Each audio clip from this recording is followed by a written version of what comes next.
Hi, my name's James and I'm one of the wardens.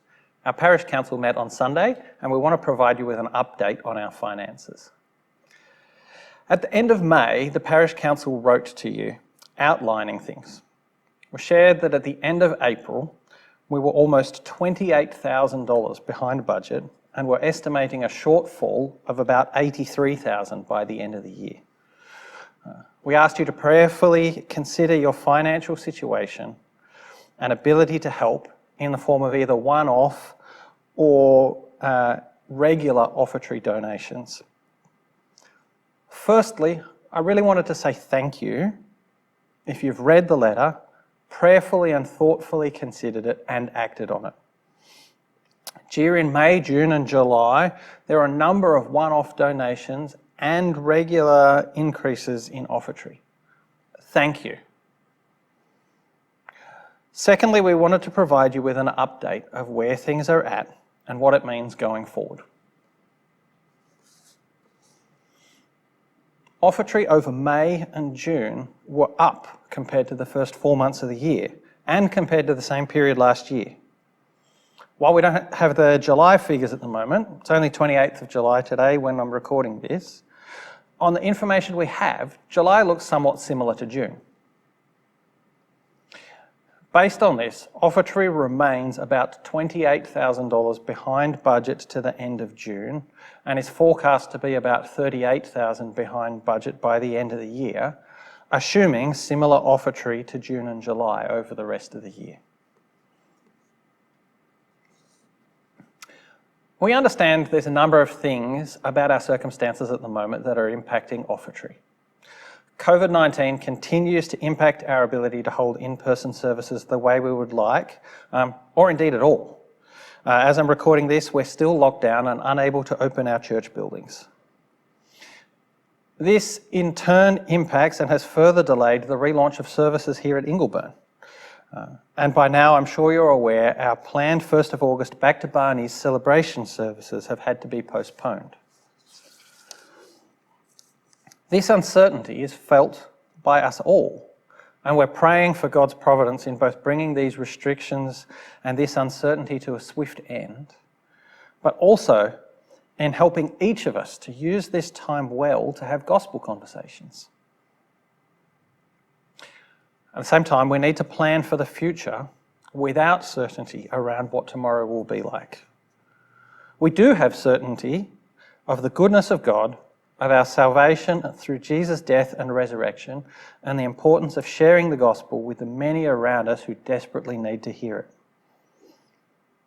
The Parish Council has met and discussed the financial situation several times recently, and we continue to look at the various options to ensure the financial stability of the parish.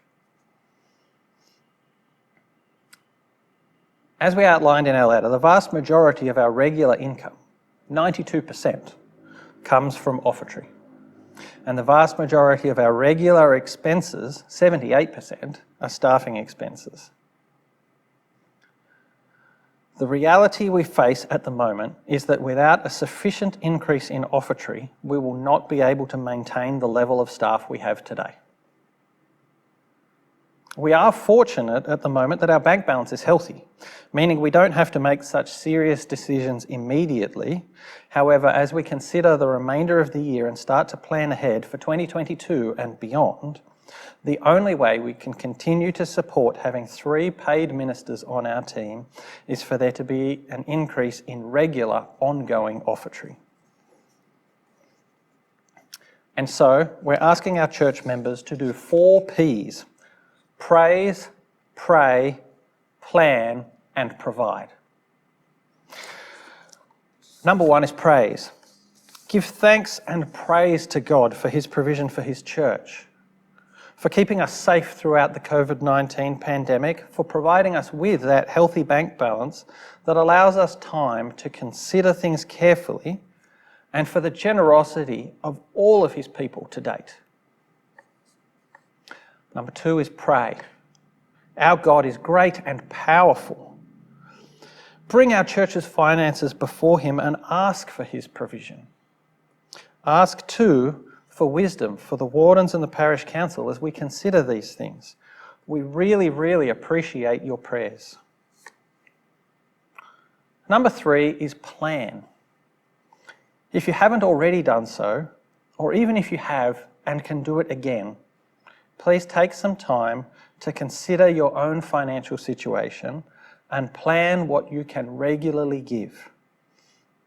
Everyone's financial situation is different. For some, for example, the COVID-19 pandemic may have had a major impact on your household finances. Please take time to consider this prayerfully and thoughtfully. And finally, number 4, provide. Having thoughtfully considered it, there are a variety of ways to give. If you prefer to give with cash, the options are really limited at the moment. When in-person services resume, we aim to continue taking a retiring offering.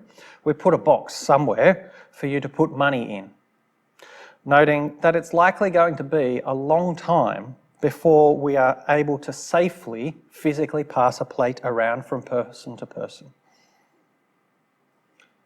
In the meantime, it is possible to donate with cash directly into our bank account at any Westpac branch or over the internet through your online banking provider. You can find our details at barneysingleburn.com/give. This link is also provided in the video description on YouTube and will also be available on the Barneys website and shared in the Barneys members Facebook page to make sure that everyone has a chance to see it. The bank details that you find there are what you will need to take with you to the bank to deposit directly into the church bank account if you want to deposit with cash that way. And those are the same details you will need to set up any sort of one-off or regular electronic transfer in your online banking. If this is something you're unsure about or need any help with, please feel free to reach out to me or to any of the wardens or parish council members. Finally, I wanted to encourage you with my favourite passage on giving from 2 Corinthians chapter 9, verses 1 to 9. Now, concerning the ministry to the saints, it is unnecessary for me to write to you, for I know your eagerness, and I boast about you to the Macedonians. Achaia has been ready since last year, and your zeal has stirred up most of them. But I am sending the brothers so that our boasting about you in this matter would not prove empty, and so that you would be ready, just as I said. Otherwise, if any Macedonians come with me and find you unprepared, we, not to mention you, would be put to shame in that situation. Therefore, I considered it necessary to urge the brothers to go on ahead to you and arrange in advance the generous gift you promised, so that it will be ready as a gift and not as an extortion. The point is this: the person who sows sparingly will also reap sparingly, and the person who sows generously will also reap generously. Each person should do as he has decided in his heart, not reluctantly or out of compulsion, since God loves a cheerful giver. And God is able to make every grace overflow to you, so that in every way, always having everything you need, you may excel in every good work. As it is written, He distributed freely, He gave to the poor, His righteousness endures forever. Thank you.